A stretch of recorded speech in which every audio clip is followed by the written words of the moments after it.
Hello everyone, welcome to ये mat. आज हम इस क्लास में बात करेंगे एडवांस अकाउंटिंग की फोर्थ यानी चौथी क्लास में। चौथी क्लास में हम बात करेंगे लॉस लेकर, बिजनेस लॉस। बिजनेस में लॉस जो होता है वो मेनली दो टाइप का होता है। एक तो हमारा नॉर्मल लॉस, दूसरा हमारा एबनॉर्मल लॉस। एक तो नॉर्मल लॉस, दूसरा एबनॉर्मल लॉस। नॉर्मल लॉस हम किसको बोलते हैं? जो लॉस बिजनेस का डे टू डे एक्टिविटी में नॉर्मली होता ही है, ऐसे लॉस को हम नॉर्मल लॉस बोलते हैं। जैसे मेरा काम है, सपोज कीजिए ग्लास शीट का। तो ग्लास का जो शीट होता है तो वो लाते टाइम या ले जाते टाइम वो एक ना एक तो टूटेगा, ये हमें पता है। या कोई पेरिसेबल गुड्स का है, मुझे पता है उसमें से एक ना एक बॉक्स तो टूटेगा ही टूटेगा, है ना। या फिर मान लीजिए ऑयल का टिन जो होता है ना, तेल का टिन, उसके टिन बेचने का मेरा काम है। तो उसमें मुझे पता है जब ट्रांसपोर्टेशन में होगा तो कोई ना कोई टिन तो खराब होगा ही। ऐसे जो लॉसेस होते हैं, इस लॉस को हम क्या बोलते हैं? इनको हम बोलते हैं नॉर्मल लॉस। क्यों? इसको आप चाहकर भी कम नहीं कर सकते, तो होते ही होते हैं। ऐसे लॉसेस को हम नॉर्मल लॉस बोल के ट्रीट करते हैं। बट वो लॉस जो कोई एबनॉर्मल रीजन से होता है, इसको आप चाहकर भी रोक नहीं सकते। नॉर्मल लॉस तो फिर भी थोड़ा बहुत कम किया जा सकता है, बट एबनॉर्मल लॉस में आप कुछ भी नहीं कर सकते। ये अनहोने की वजह से, जैसे कोई नेचुरल डिजास्टर हुआ, या सपोज कीजिए फ्लड हुआ, या अर्थक्वेक हुआ, या भूकंप आया, या आग लग गया जिसकी वजह से आपका स्टॉक या सामान खराब हो गया, ऐसे जो लॉस होता है इसको हम बोलते हैं एबनॉर्मल लॉस। यानी जो एबनॉर्मल रीजन से लॉस अराइज होता है उसको हम एबनॉर्मल लॉस बोलते हैं। जो नॉर्मल बिजनेस एक्टिविटी की वजह से जो लॉस अराइज होता है उसको हम नॉर्मल लॉस बोलते हैं। ठीक है? तो loss arise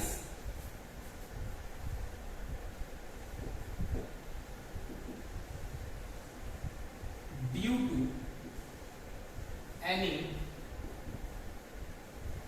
normal reason is known as normal loss. और एबनॉर्मल लॉस में क्या होगा? Loss arise due to any abnormal reason. जैसे मैंने अभी आपको बताया था, कोई भी नेचुरल डिजास्टर, आग लग गया, नेचुरल डिजास्टर में जैसे तो अर्थक्वेक वगैरह आ गया, भूकंप आया था, अर्थक्वेक आया था, या सुनामी आया था, इसकी वजह से लॉस हुआ।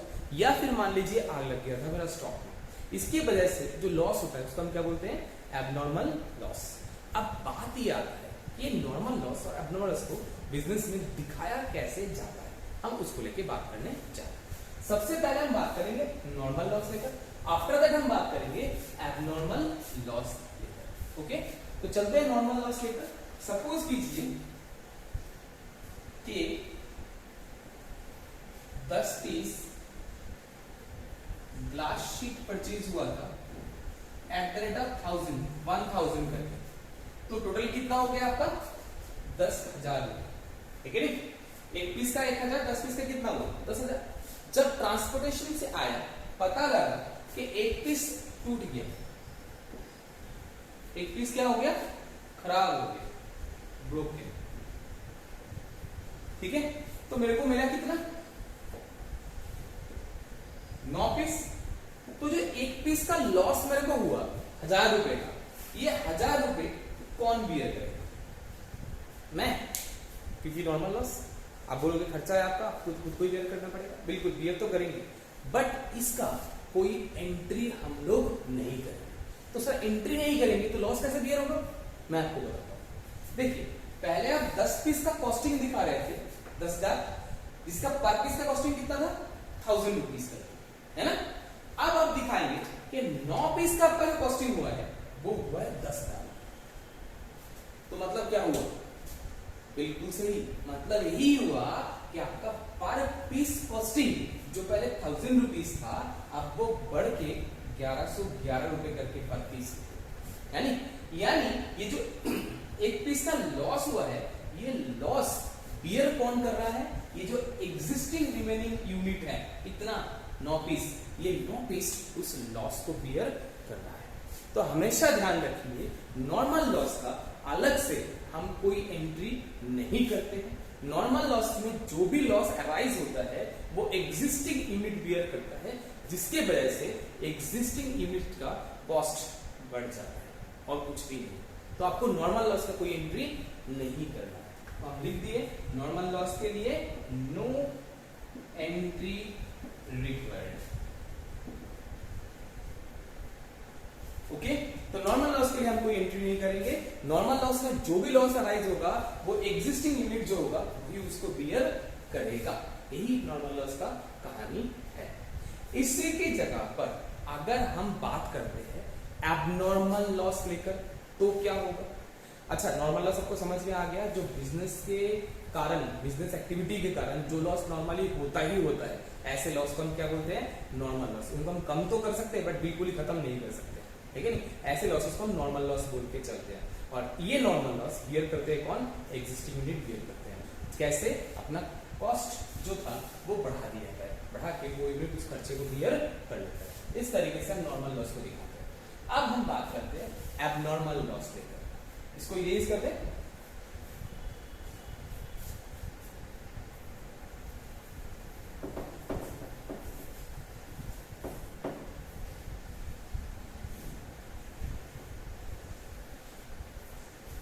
अब हम बात कर रहे हैं एबनॉर्मल लॉस में, यानी कोई भी एबनॉर्मल रीजन से जो लॉस अराइज होता है उसको हम बोलते हैं एबनॉर्मल लॉस। जैसे मैंने अभी बताया था, कोई भी नेचुरल डिजास्टर हो या आग लग गया हो, थेफ्टिंग हुआ हो, चोरी हुआ हो, ऐसे वजह से जो भी लॉस होता है उसको हम क्या बोलते हैं, एबनॉर्मल लॉस। तो एबनॉर्मल लॉस के हम कुछ एग्जांपल लेते हैं। सपोज कीजिए कोई मेरे पास 10 पीस कंप्यूटर था,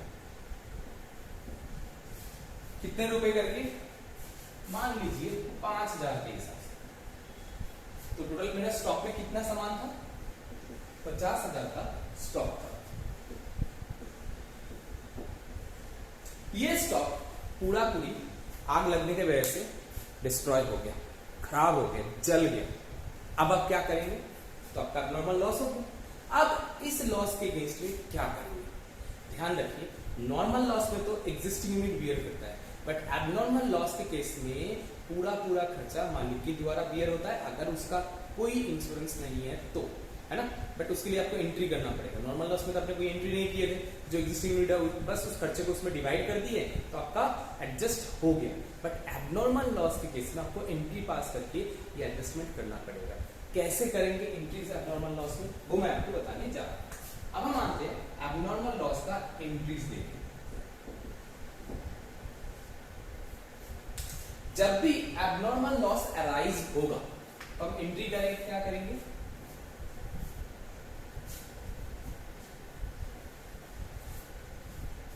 $50,000 का मेरा स्टॉक था, ये पूरा पूरा डिस्ट्रॉय हो गया, तो हम क्या करेंगे, एबनॉर्मल लॉस अकाउंट डेबिट। आप चाहे तो एबनॉर्मल लॉस के लिए लेजर का नाम चेंज करके loss due to fire, loss due to theft ऐसा रख सकते हैं नाम। डेबिट टू परचेज और स्टॉक अकाउंट। नॉर्मली हम इसको दिखाएंगे कहां से, परचेज से दिखाएंगे। क्यों दिखाएंगे परचेज से, क्योंकि सब जगह परचेज का, जब हम कंप्यूटराइज्ड अकाउंट्स मेंटेन करते हैं तो अपन हम परचेज लेजर मेंटेन करके चलते हैं। तो जितना भी लॉस हुआ है हम सीधा परचेज के साथ एडजस्ट कर देते हैं ताकि हमारा सारा काम आसानी से हो जाए। तो नॉर्मली ज्यादातर केसेस में परचेज को ही लेते हैं, आप चाहे तो स्टॉक को भी ले सकते हैं। तो इस तरीके से आप एबनॉर्मल लॉस का एंट्री करेंगे। कितने रुपए से लॉस हुआ मेरा, 50,000 रुपए का, तो मैंने यहाँ पर 50,000 रुपए दिखा। अब इसके बाद इसमें दो कहानी अराइज होती है। क्या, अगर ये गुड्स इंश्योर्ड हुआ तो कैसे दिखाएंगे, अगर इसके अगेंस्ट में इंश्योरेंस है तो आप कैसे करेंगे, अगर इसके अगेंस्ट में इंश्योरेंस नहीं है तो आप कैसे करेंगे। मैं आपको दोनों प्रोसेस, दोनों बंधे आपको दिखाया।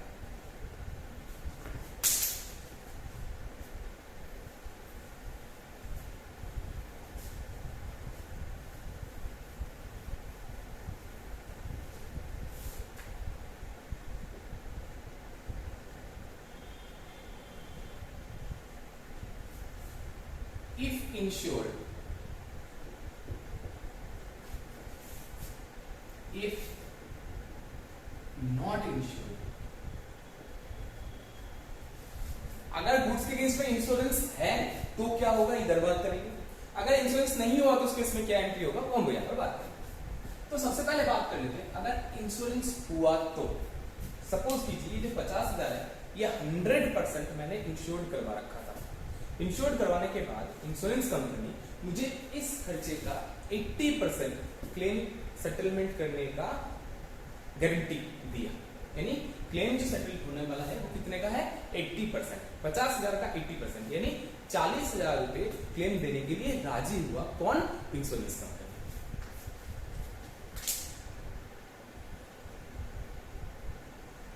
ऑन क्लेम ऑफ इंश्योरेंस, जब अब इंश्योरेंस क्लेम मिल रहा है 80% का,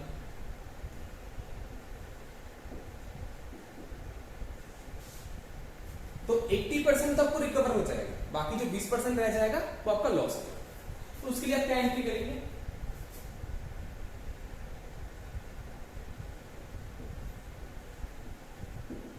इंश्योरेंस क्लेम अकाउंट डेबिट, ठीक है, क्योंकि ये क्लेम अभी मिलने वाला है, मिला नहीं है, पैसा नहीं आया, बस क्लेम रेज हुआ है क्लेम, ये कितना 80% आपको क्लेम दिया जाएगा, ये रेज हुआ, मतलब इंश्योरेंस कंपनी आपको गारंटी दिया है कि 80% हम क्लेम आपका सेटल करेंगे। तो जो क्लेम रेज हुआ ये हमारे लिए एक संपत्ति है, इसको हमने क्या कर दिया, डेबिट, अभी मिला नहीं है, मिलने वाला है। Profit and loss account debit to abnormal loss, यानी अमाउंट के हिसाब से लिखे तो किस तरीके से होगा, इंश्योरेंस क्लेम 40,000 पीएल में चला जाएगा 10,000 और एबनॉर्मल लॉस में कितना था 50,000। इस तरीके से आप इस एंट्री को करेंगे, ठीक है। अब जो आपका रह गया 10,000 रुपए पीएल, वो तो पीएल में चला जाएगा। एबनॉर्मल लॉस का पूरा एडजस्टमेंट हो गया, क्यों, इस एबनॉर्मल लॉस से 40,000 मेरे को आ गया, 10,000 मेरा नहीं आया तो वो पेड में चला जाएगा, प्रॉफिट लॉस में चला जाएगा। बट ये इंश्योरेंस के क्लेम का अभी पैसा नहीं आया, जब तक पैसा नहीं आता तब तक ये आपका एसेट है। जिस दिन आपका इंश्योरेंस क्लेम का पैसा आ जाएगा फिर उस दिन आपको एक एंट्री और पास करना पड़ेगा। क्या एंट्री पास करेंगे,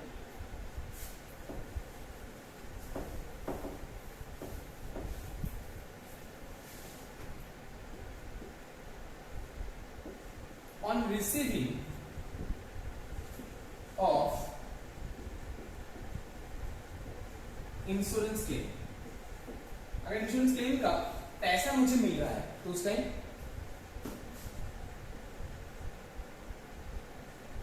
bank account debit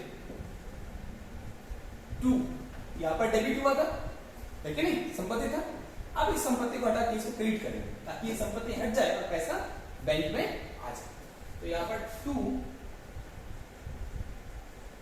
insurance claim account, कितने रुपए, वही 40,000 हो गया आपका एबनॉर्मल लॉस का एंट्री। तो एबनॉर्मल लॉस के लिए आपने पहले क्या किया, पहला एंट्री हमने किए abnormal loss account debit to stock या परचेज, है ना, abnormal loss account debit to purchase या टू स्टॉक, ये आप कर सकते हैं पहला एंट्री।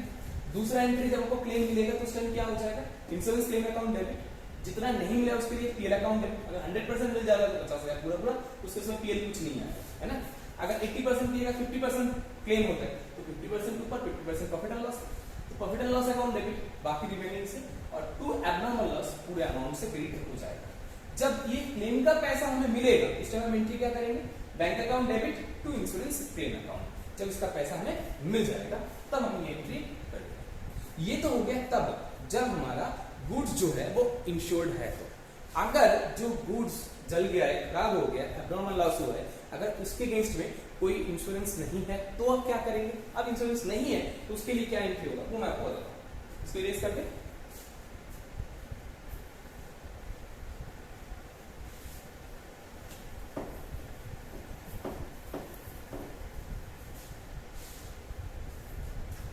इफ नॉट इंश्योर्ड की बात कर रहा हूं। इसका पहला एंट्री तो आपको ऑलरेडी पता है, क्या, एबनॉर्मल लॉस अकाउंट डेबिट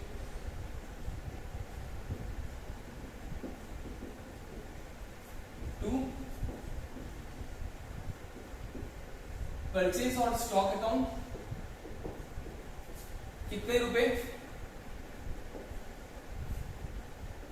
50,000 रुपए, ये तो सेम एंट्री हो गई, है ना।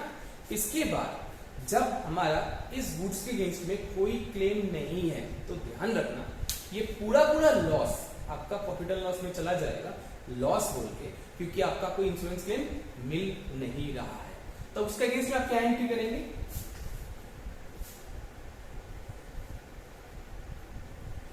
On transfer of loss to PL. Manual के केस में एंट्री करना पड़ता है, बट कंप्यूटराइज्ड फॉर्म में एंट्री करने की जरूरत नहीं। क्यों, आपको पता है लॉस या एक्सपेंस का जो भी बैलेंस होता है वो ऑटोमेटिकली पीएल में ट्रांसफर हो जाता है, बट मैनुअल जब करते हैं तो आपको ये एंट्री दिखाना पड़ता है। क्या एंट्री करते हैं हम ट्रांसफर के केस में, देखिए एब्नॉर्मल लॉस डेबिट हुआ था, इसको क्रेडिट कर देंगे, और पीएल में जा रहा है तो पीएल को हम डेबिट करेंगे। तो एंट्री क्या करेंगे, profit and loss account debit. Profit and loss debit क्या हुआ, क्यों हुआ, क्योंकि आपको पता है लॉस हो रहा है तो प्रॉफिट एंड लॉस डेबिट होता है, और अगर प्रॉफिट होता है तो प्रॉफिट एंड लॉस क्रेडिट होता है। बिल्कुल सही। तो profit and loss account debit to abnormal loss account, कितने रुपए, एंटायर 50,000 रुपीज आ गया, पूरा पूरा लॉस में चला गया। इस साल के प्रॉफिट एंड लॉस में जब हम देखेंगे यहां पर टू एबनॉर्मल लॉस बोल के आ जाएगा, कितना, पूरा 50,000 रुपए डेबिट साइड, ठीक है, हो जाएगा।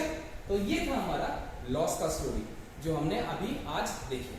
तो मैंने आपको बताया, एक बार शॉर्ट कर देता हूं। लॉस मेनली दो टाइप का होता है, या तो नॉर्मल या तो एबनॉर्मल। कोई भी नॉर्मल रीजन की वजह से जो लॉस अराइज होता है उसको नॉर्मल लॉस बोलते हैं, और नॉर्मल लॉस के लिए हम लोग अलग से कोई एंट्री पास नहीं करते। जितना भी एग्जिस्टिंग यूनिट होता है वो उस लॉस को बियर करता है। वही जगह पर एबनॉर्मल लॉस कोई भी एबनॉर्मल रीजन से अराइज होता है, और इसके लिए हम अलग से एंट्री पास करते हैं। जितना भी लॉस होता है उसके लिए हम एंट्री क्या किए थे, abnormal loss account debit to purchase या स्टॉक। अगर वो इंश्योर्ड है तो उसका अलग एंट्री होगा, अगर इंश्योर्ड नहीं है तो पूरा पूरा लॉस में कन्वर्ट हो जाएगा, नहीं पीएल में ट्रांसफर हो जाएगा, जो हमने अभी देखे थे, PL account debit to abnormal loss बोल के। और अगर इंश्योर्ड होगा तो इंश्योरेंस क्लेम जो भी मिलेगा वो आपका डेबिट हो जाएगा, और आपका जो भी लॉस रिमेनिंग रह जाएगा उसको आप पीएल में ट्रांसफर कर दीजिए और क्रेडिट कर दीजिए एबनॉर्मल लॉस को, हो जाएगा। जब इंश्योरेंस क्लेम का पैसा आपके पास आ जाएगा तो bank account debit to insurance claim बोल के आप उसको क्रेडिट कर दीजिए इंश्योरेंस क्लेम को, तो आपका इंश्योरेंस क्लेम का पैसा आगे बोल के आपको दिख गया, और बैलेंस शीट में फिर इंश्योरेंस क्लेम आपका रहेगा नहीं, क्योंकि आपका बैंक में पैसा आ जाएगा। तो इस तरीके से हम एंट्रीज को करते हैं, किसके केस में, लॉस के केस में। अब लॉस का क्लास तो टॉपिक तो हो गया, अब हम नेक्स्ट टॉपिक में जाएंगे। पहले आप देख लीजिए इसको, हो गया, मैं इसको रेज करता हूं।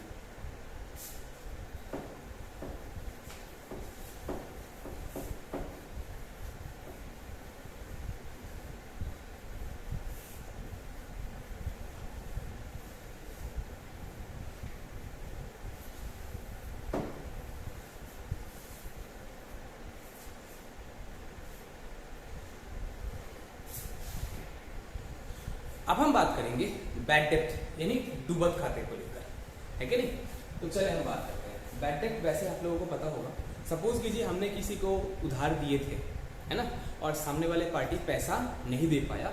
मैंने बहुत कोशिश कर लिया था, सारे लीगल प्रोसेस मैंने फॉलो कर लिया, फिर भी अगर सामने वाले पार्टी ने पैसा नहीं दिया तो उसको हम क्या बोलते हैं, बैड डेट यानी डूबत खाता, जो पैसा उधार देने के बाद डूब जाता है ना। तो इस बैड डेट का एंट्री सेलर और परचेजर के लिए किस तरीके से होता है, वो दोनों चीजें मैं आज आपको दिखाने वाला हूं इस क्लास में। तो हम बात कर रहे हैं इसको लेके, बैड डेट।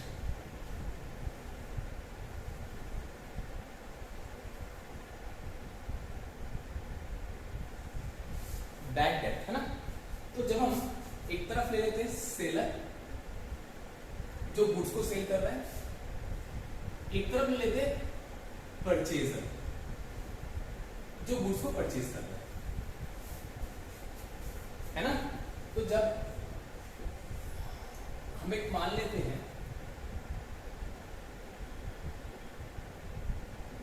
सेलर है मिस्टर एक्स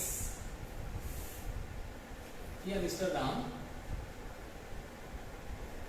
और परचेजर है मिस्टर श्याम। तो राम ने शाम को 10,000 रुपए का सामान उधारी में सेल किया। Goods sold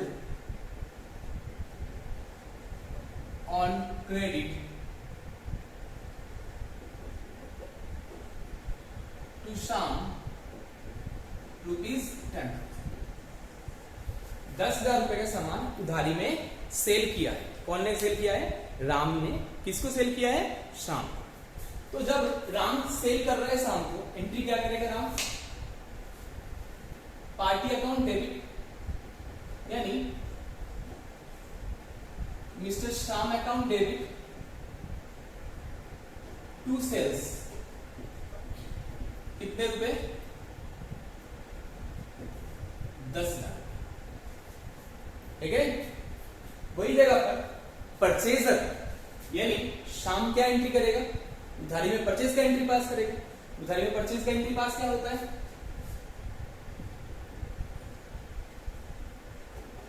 purchase account debit to Ram account 10,000। ये आप लोगों को पहले से ही पता है, ये एंट्री आप लोगों ने पहले भी कर चुके हैं। अब बात ये आता है, एक टाइम पीरियड के बाद ये पता लगा कि शाम जो है वो सिर्फ इस 10,000 में से 6,000 60% ही दे पाया, बाकी पैसा नहीं दे पाया या नहीं दे पा रहा है। तो उसका क्या एंट्री करेंगे? जो 6,000 रुपए आया उसके लिए आप एंट्री क्या पास करेंगे? ऑन रिसीविंग फ्रॉम शाम। शाम से हमने पैसा रिसीव करे, हमने एंट्री क्या करे? कैश और bank account debit to Shyam account. कितने रुपए? 6,000। ठीक है। और शाम का क्या एंट्री करेंगे इसका जब वो पेमेंट करेगा? On payment of 60% of his dues.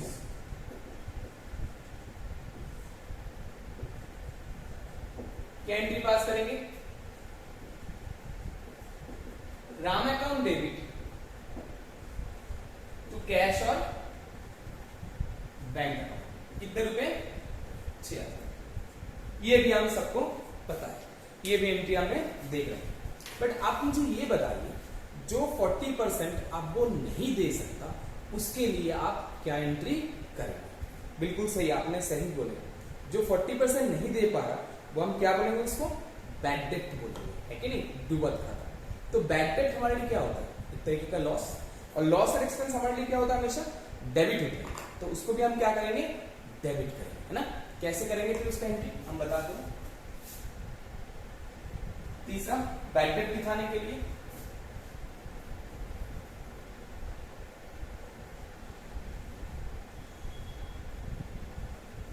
Bad debt account debit to Shyam account. कितने रुपए से? 4,000 जो उन्होंने नहीं दिया। और इन दोनों एंट्री को अगर आप इकट्ठा एक बार में करना चाहते हैं तो भी कर सकते हैं। कैसे करेंगे? बैंक और cash account debit bad debt account debit to Shyam account. कितने रुपए? कैश बैंक आया 6,000, बैड डेट था 4,000, क्रेडिट में आ गया 10,000। हो गया हमारा ये एंट्री कंप्लीट। ठीक है। ये किसके लिए हो गया? सेलर के लिए। अब हम बात करते हैं परचेजर क्या एंट्री करेगा। परचेजर का जो अमाउंट इंसॉल्वेंट रह गया, मतलब जो अमाउंट को पेमेंट नहीं कर पाया, उसको एक पर्टिकुलर अकाउंट में दिखाया जाएगा, जिसको हम बोलते हैं इंसॉल्वेंसी अकाउंट। कैसे करेंगे फिर इसका? 4,000 रुपए के लिए Ram account debit to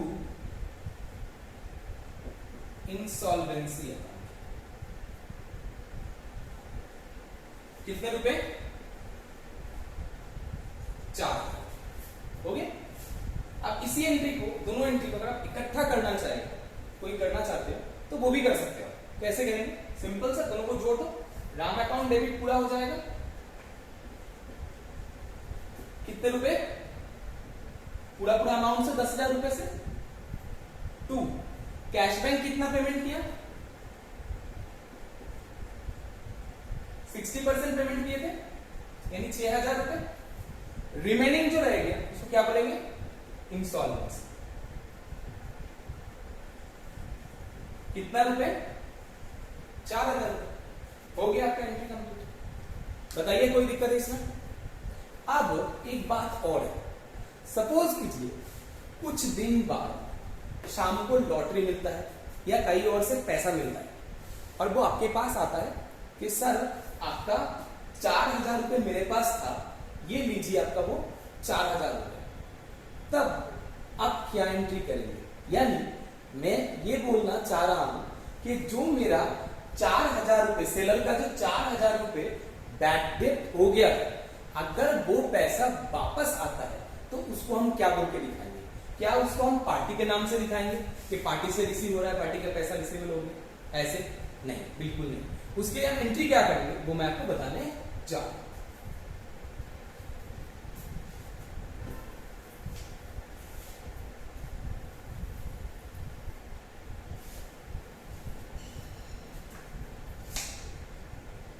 On receiving of bad debt amount,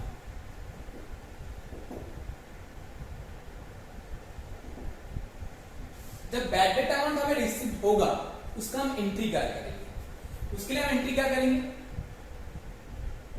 cash और बैंक अकाउंट तो आया, तो कैश और बैंक अकाउंट डेबिट। तो पार्टी नहीं बोल सकते। क्यों नहीं बोल सकते sir?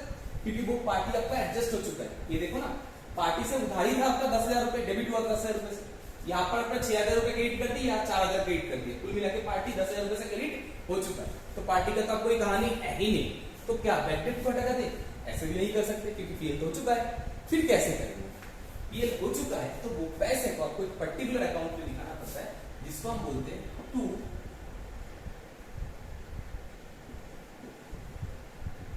Bad debt recovery account. कितने रुपए? जितना रुपया मेरे पास आया है। ओके, हो जाएगा। हाँ, अगर परचेजर की बात करूं तो परचेजर के लिए वही हो सकता है कि insolvency account debit to bank. But seller जो सेल कर रहा है उसके लिए वो पैसा रिकवर्ड हो रहा है, इसलिए हम इसका एंट्री करेंगे एक पर्टिकुलर अकाउंट में जिसका नाम है बैड डेट रिकवरी अकाउंट। क्या नाम है? Bad debt recovery account. ये आपके लिए एक इनडायरेक्ट इनकम है।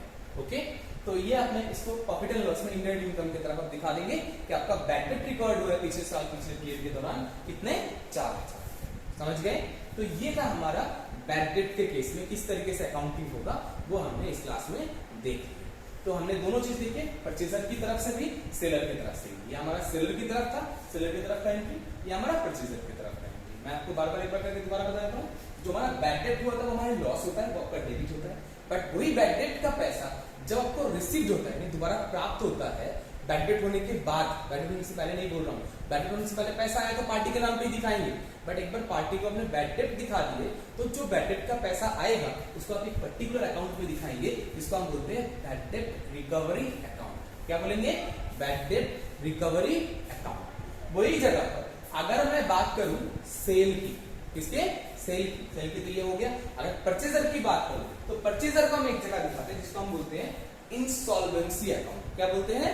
Insolvency account. इंसॉल्वेंसी अकाउंट उसको लिए दिखाया जाता है जिसका पैसा हम दे नहीं पाए, यानी जिसके लिए हम इंसॉल्वेंट हो गए, जिसके लिए हमें आप देने का कोई तरीका नहीं है हमारे पास, उस अमाउंट को हम एक पर्टिकुलर अकाउंट में ट्रांसफर करते हैं, जिसको हम बोलते हैं इंसॉल्वेंसी अकाउंट। तो यहाँ पर आपको दो चीज देखने को मिला, एक तो बैड डेट और दूसरा बैड डेट रिकवरी, तीसरा आपका इंसॉल्वेंसी।